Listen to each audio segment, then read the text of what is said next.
Donald Trump जो कि Republican party से हैं, इनका जन्म 14 जून 1946 को हुआ। ये जो है current president of United states हैं। इन्होंने रियल एस्टेट फर्म को चलाया। इसके अलावा ये रियलिटी टीवी शो के स्टार रह चुके हैं। और डेमोक्रेटिक पार्टी के उम्मीदवार जो बाइडेन की बात करें तो इनका जन्म 20 नवंबर 1942 को हुआ था और ये बराक ओबामा शासनकाल में वाइस प्रेसिडेंट रह चुके हैं 2009 से 2017 तक। दिलवारे स्टेट से इनको सीनेटर चुना गया था 29 वर्ष की ही उम्र में। इसके अलावा इनको 1972 से लेकर के 6 बार पुनः चुना गया सीनेटर के रूप में। सीनेटर जो है वो अमेरिका का उच्च सदन है सीनेटर। इसमें 100 यानी 100 जो है सदस्य होते हैं। निम्न सदन हाउस ऑफ रिप्रेजेंटेटिव्स है जिसमें 435 सदस्य होते हैं कुल मिलाकर। कांग्रेस में वहाँ के यानी सदन में 535 सदस्य होते हैं। तो इस प्रकार से हम देखते हैं कि जो बाइडेन के पास काफ़ी राजनीतिक अनुभव है डोनाल्ड ट्रंप के बजाय। अतः डोनाल्ड ट्रंप से जो बाइडेन अपने घरेलू और विदेश मामलों में अच्छे हो सकते हैं। डोनाल्ड ट्रंप की बात करें तो इनकी विदेश नीति को देखें तो किम जोंग नॉर्थ कोरिया के तानाशाह के साथ पहले तो तुम करने के बाद फिर दोस्ती के बाद किम जोंग ने इनको तलवार भेंट की। इसी प्रकार से कोरोना के बढ़ते प्रभाव के बीच में ही WHO से अमेरिका को बाहर करना,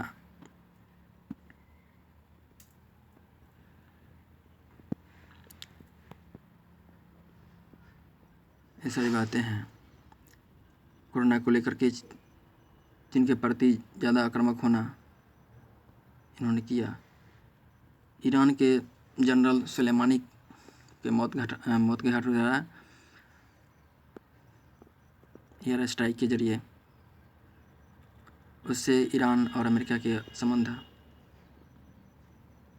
खराब हुए या कहें कि और उसमें तेज़ी आई।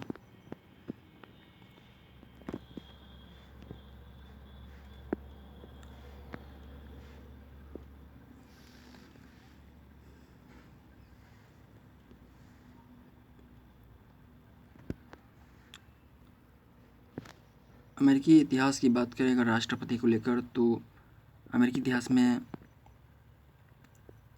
थियोडोर रूजवेल्ट सबसे सफल रहे हैं अपने घरेलू और विदेश मामलों के दृष्टिकोण से। थियोडोर रूजवेल्ट का शासनकाल 1901 से 1909 तक रहा। थियोडोर रूजवेल्ट जो है जब उसी समय उनके समय में रूस जापान युद्ध हुआ था 1904-05 के बीच, तो उन्होंने इसे संधि करके अपने ही देश में संधि करवाया। पोर्ट्समाउथ शहर में पोर्ट्समाउथ की संधि करवाया 1905 में। और उस समय उन्होंने जापान का समर्थन किया था क्योंकि उनको विश्वास था कि इससे रूस जो है वो पूर्व की तरफ विस्तार करने से रुक जाएगा, पूर्व की तरफ यानी एशियन कॉन्टिनेंट की तरफ। तो वो तो हुआ, रूस चाइना में विस्तार करने से रुका, लेकिन खुद अब जापान विस्तार करने लगा, यानी कि जापान अब इनके लिए शत्रु हो गया।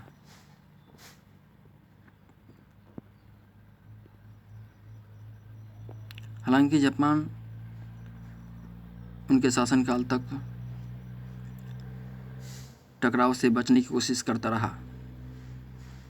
अंततः दिसंबर 1941 में पर्ल हार्बर पर आक्रमण के साथ जापान की और अमेरिका के संबंध बहुत ज़्यादा बिगड़ गए और युद्ध की स्थिति आ गई।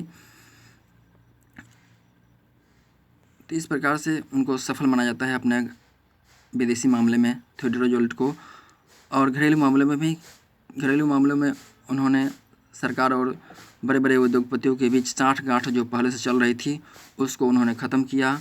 कई बड़े बड़े उद्योगपतियों के खिलाफ उन्होंने अपने अधिकारियों के माध्यम से केस फाइल करवाया और उसमें सरकार की जीत भी हुई।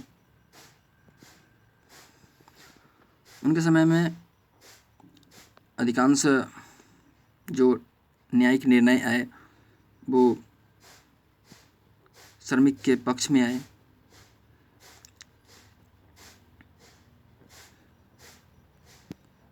यानी कि जो श्रमिकों और उद्योगपतियों के बीच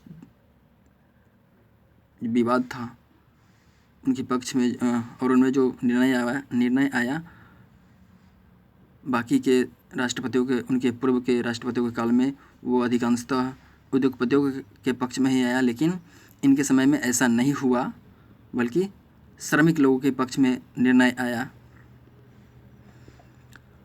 इसी तरह से मुनरो सिद्धांत के कारण मुनरो राष्ट्रपति अपने घरेलू और विदेश नीतियों के लिए प्रसिद्ध हुए, क्योंकि मुनरो सिद्धांत के जरिए उन्होंने अमेरिका को युद्ध से अलग रखने की कोशिश की। उन्होंने यूरोपीय राष्ट्रों से कहा कि वो अमेरिकी महाद्वीप में हस्तक्षेप करने से बचे। अगर अमेरिकी महाद्वीप के किसी भी राज्य पर, राष्ट्र पर हस्तक्षेप करेंगे तो वो अमेरिका इसे अपना खतरा समझेगा और अपनी पूरी शक्ति के साथ इसे रोकने की कोशिश करेगा। तो इस प्रकार से यूरोपीय राष्ट्र को अमेरिकी महाद्वीप में हस्तक्षेप करने से रोका उन्होंने, और पूरे अमेरिकी महाद्वीप को इसके ज़रिए एकजुट किया, इस मुनरो सिद्धांत के ज़रिए।